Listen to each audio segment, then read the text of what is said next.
चलिए आज हम लोग स्प्लिट एसी की वायरिंग समझेंगे और ये जो वायरिंग है कंबाइंड कैपेसिटर के साथ वायरिंग करेंगे। कंबाइंड कैपेसिटर का मतलब होता है कि एक ही कैपेसिटर है जो फैन में और कंप्रेसर मोटर दोनों में लगाया जाएगा। तो सबसे पहले हमने एसी को पहले से ही खोल लिया है ताकि समय ना लगे। और बाकी देखिए इस प्रकार से इसके अंदर कैपेसिटर लगा हुआ है। इसमें जो कैपेसिटर है ये कंबाइंड कैपेसिटर है, मतलब एक ही कैपेसिटर है जिससे हमें कंप्रेसर मोटर और फैन मोटर दोनों चलाना है। इसका कनेक्शन बिल्कुल जीरो लेवल से समझेंगे, किस प्रकार से हम स्टार्ट करें, कहां से शुरुआत करें, उन सबको एकदम जीरो से समझेंगे। सबसे पहले यहां पर देखिए कि हम सबसे पहले इस कैपेसिटर को निकाल लेते हैं और इसके अंदर जो कनेक्शन है सारे तारों को हम निकाल करके बिल्कुल बाहर कर देते हैं। अब यहां पर देखिए, यहां पे हम इसके जो भी कनेक्टर है और भी कनेक्टर उनको भी बाहर निकाल देते हैं। यहां पे हमारे कंप्रेसर के अंदर टोटल 3 वायर यहां पे हैं। ये कंप्रेसर का तीनों तार है जो कि कॉमन रनिंग और स्टार्टिंग के नाम से है, और बाकी के 3 तार हमारे ये फैन मोटर के हैं, ये भी कॉमन रनिंग स्टार्टिंग के, यानी स्प्लिट एसी के, नॉन इन्वर्टर स्प्लिट एसी के आउटडोर में 2 मोटर होते हैं, जिसमें एक मोटर कंप्रेसर मोटर और दूसरा मोटर हमारा कंडेंसर फैन मोटर होता है। अब हमें इन दोनों को चलाना है, लेकिन हमारे पास जो कैपेसिटर है वो एक ही कैपेसिटर है, इस प्रकार का कैपेसिटर है। अब इस कैपेसिटर में देखिए, ये जो कैपेसिटर है इसके अंदर एक जगह पहले 4 पिन होती है, 1 2 3 4, एक जगह होती है 1 2 3 पिन, फिर होती है 1 2 पिन, यानी 4 पिन, 3 पिन और 2 पिन। ये जो कैपेसिटर है, ये जो 4 पिन है ये कॉमन होता है, इसमें लिखा भी रहता है, कहीं यहां पर देख सकते हैं, शायद दिख रहा होगा, यहाँ पे लिखा है सी मतलब कॉमन। इसके बाद ये जो 3 पिन है ये यहाँ पे लिखा रहता है हार्म, HERM लिखा रहता है, हार्म मतलब ये हाई पावर है। और उसके बाद एक लिखा रहता है यहाँ पे फैन, यानी फैन मोटर के लिए। मतलब ये है कि इस कैपेसिटर के अगर 4 तार से एक तार लेते हैं और 3 तार से एक तार लेते हैं तो यहाँ जो पावर मिलेगी वो 45 MFD का मिलेगा। मतलब ये जितने का कैपेसिटर होगा, जैसे ये 40 + 5 का है तो मतलब 4 नंबर और 3 नंबर से लेंगे तो 40 MFD की पावर मिलेगी, और अगर 4 नंबर और 2 नंबर से लेंगे तो 5 MFD की पावर मिलेगी। तो जो 5 MFD की पावर है इससे हम कंडेंसर फैन को चलाएंगे, और जो 40 MFD की पावर है इससे हम कंप्रेसर मोटर चलाएंगे। अब इसके कनेक्शन हम करते हैं। यहां पर देखिए, सबसे पहले ये जो हमारी मेन लीड है, यहां पर दिखाइए, ये जो मेन लीड है ये स्प्लिट एसी के इनडोर से आई हुई है, और इसमें एक तार न्यूट्रल है, एक फेस है। वैसे कोई न्यूट्रल हो कोई फेस हो कोई फर्क नहीं पड़ता, लेकिन इसमें क्या है, ब्लू वाला हमारा न्यूट्रल है और ये जो रेड वाला है ये हमारा फेस है। तो न्यूट्रल फेस हो गया, डायरेक्ट यहाँ पे सप्लाई आई है। सप्लाई आने के बाद ये जो ब्लू कलर का वायर है न्यूट्रल है ना, अब दिखाइए ये जो न्यूट्रल का तार है, यहाँ पे इधर से आइए, इधर से, ये जो न्यूट्रल का तार है यहाँ पे एक जंक्शन है। ये जो जंक्शन है इसमें 4 पिने हैं, तो न्यूट्रल को अगर हम एक जगह दे देंगे तो बाकी 3 जगह से आउट करवा सकते हैं। मतलब ये है कि ये चारों पिने एक ही है, एक में सप्लाई देंगे तो तीनों जगह से ले सकते हैं, बाकी की 3 पिने खाली हैं। अब ये हमारा दोनों मोटरों का कनेक्टर है जिसमें 3-3 तार हैं। तो कंप्रेसर मोटर का हमें कॉमन देखना होगा, कॉमन कंप्रेसर पे लिखा होता है, नहीं लिखा है तो मल्टीमीटर से चेक भी कर लेंगे। तो ये ब्लैक कलर वाला कॉमन है, तो कॉमन को हम इस न्यूट्रल में खोज देते हैं। इससे क्या होगा कि कंप्रेसर को न्यूट्रल मिल गया कॉमन में, और जो फैन मोटर का कनेक्टर है इसके अंदर भी हमारा येलो कलर वाला कॉमन है, तो इस येलो वाले वायर को भी हम इसी में जोड़ देते हैं न्यूट्रल वाले जैक में। देखिए न्यूट्रल डायरेक्ट आया है, यहां से 2 तार में जा रहा है, ये दोनों तार एक कंप्रेसर के कॉमन में गया है, एक फैन मोटर के कॉमन में गया है। इस प्रकार से ये कनेक्शन हमारा न्यूट्रल का पूरा हुआ।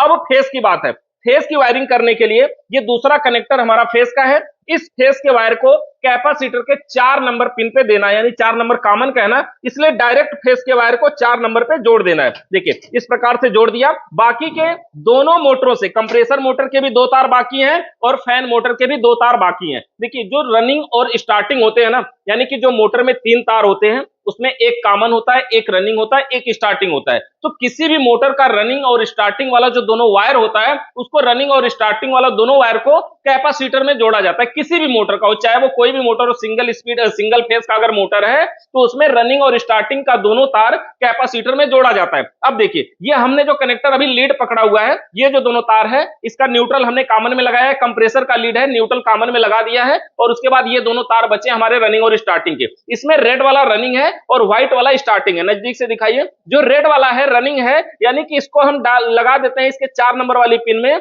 यानी कि हमारी जो फेस वाली सप्लाई है वो आई 4 नंबर में, 4 नंबर से कंप्रेसर के रनिंग में चली गई। और ये जो स्टार्टिंग वाला है 3 नंबर पिन से दे देते हैं कंप्रेसर के स्टार्टिंग में, तो कंप्रेसर का कनेक्शन पूरा हो जाता है। कंप्रेसर के कनेक्शन में क्या हुआ, न्यूट्रल डायरेक्ट जंक्शन में आया, जंक्शन से कंप्रेसर के कॉमन में गया, और फेस डायरेक्ट 4 नंबर में आया, 4 नंबर से कंप्रेसर के रनिंग में, और 3 नंबर से कंप्रेसर के स्टार्टिंग में गया। अब हमारा फैन मोटर बचा हुआ है, इस फैन में भी 2 वायर है, रनिंग और स्टार्टिंग। इसमें क्या हमारा ब्लू वाला रनिंग है, रेड वाला स्टार्टिंग है, तो इसको क्या करना है, जो रनिंग है इसका रनिंग वाला सब 4 नंबर में जोड़ा जाएगा। कंप्रेसर का रनिंग भी 4 नंबर में और फैन मोटर का रनिंग भी 4 नंबर में जोड़ा जाएगा, और उसके बाद यहां पर जो दूसरा तार बचता है इसको 2 नंबर में जोड़ा जाएगा। यानी कि अगर हमारे पास अलग से कैपेसिटर होता तो यही वो दोनों तार होते जिसको अलग कैपेसिटर में जोड़ना पड़ता और फिर उसमें फेस भी देना पड़ता, लेकिन यहां पे 4 नंबर में ऑलरेडी फेस आया हुआ है, इसलिए रनिंग में जोड़ दिया जाएगा तो इसको फेस भी मिल जाएगा और इसका दूसरा पॉइंट स्टार्टिंग में जोड़ दिया जाएगा। इस प्रकार से ये वायरिंग हमारी कंप्लीट हो गई। देखिए, कॉमन रनिंग स्टार्टिंग की टेस्टिंग की बहुत सारी वीडियो पड़ी हुई है, कैसे कंफर्म करें कौन सा कॉमन है, कौन सा रनिंग है, कौन सा स्टार्टिंग है। पहली बात तो कंप्रेसर पे लिखा होता है, फैन मोटर के लिए इसके ऊपर डायग्राम बना होता है, तो डायग्राम के हिसाब से हमें समझना पड़ता है। अब अगर हम इस एसी को चालू करके आपको दिखाते हैं, सबसे पहले यहां पर सप्लाई में दिया और स्विच को ऑन किया, डिस्प्ले यहां चालू हो गई, ब्लोअर फैन इंडोर का हमारा चालू हो गया। ये कंप्लीट वायरिंग के साथ है, इसलिए आउटडोर तो चलेगा लेकिन 3 मिनट के बाद स्टार्ट होता है। पीसीबी आउटडोर को तुरंत सप्लाई नहीं भेजती है, इसलिए थोड़ा सा इंतजार करते हैं आउटडोर का। अगर जो डायरेक्ट दोनों तार गया है उसमें अगर डायरेक्ट हम न्यूट्रल फेस देते हैं तो ये तुरंत चालू हो जाता है, लेकिन पीसीबी से चल रहा है इसलिए ये 3 मिनट के बाद चालू होगा। तो अभी हम इसको चालू करके दिखाते हैं।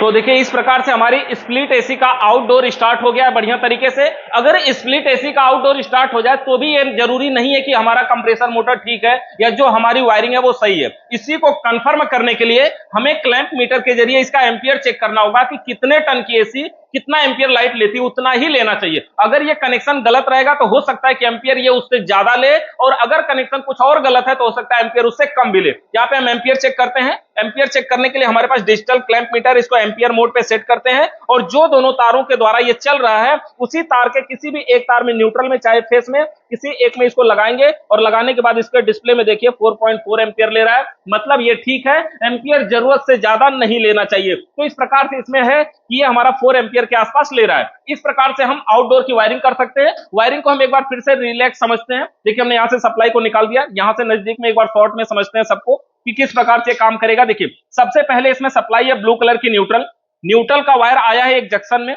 यहां से जंक्शन से 2 तार और जुड़े हुए हैं। ये जो दोनों तार हैं कंप्रेसर मोटर और फैन मोटर का कॉमन है। उसके बाद हमारा फेस आया यहाँ कैपेसिटर के 4 नंबर में। कैपेसिटर के 4 नंबर में कंप्रेसर का रनिंग और फैन मोटर का रनिंग, दोनों का रनिंग उसी में जुड़ा हुआ है। उसके बाद जो फैन मोटर का स्टार्टिंग है वो 2 नंबर में, जो कंप्रेसर मोटर का स्टार्टिंग है वो 3 नंबर में जुड़ा हुआ है। इस प्रकार से स्प्लिट एसी का अगर कंबाइंड कैपेसिटर लगा हुआ है तो हम इसका कनेक्शन कर सकते हैं, इसकी वायरिंग कर सकते हैं। इससे रिलेटेड आपका कोई भी सवाल या सुझाव है तो कमेंट करके जरूर बताइए। वीडियो देखने के लिए आप सभी का बहुत बहुत धन्यवाद।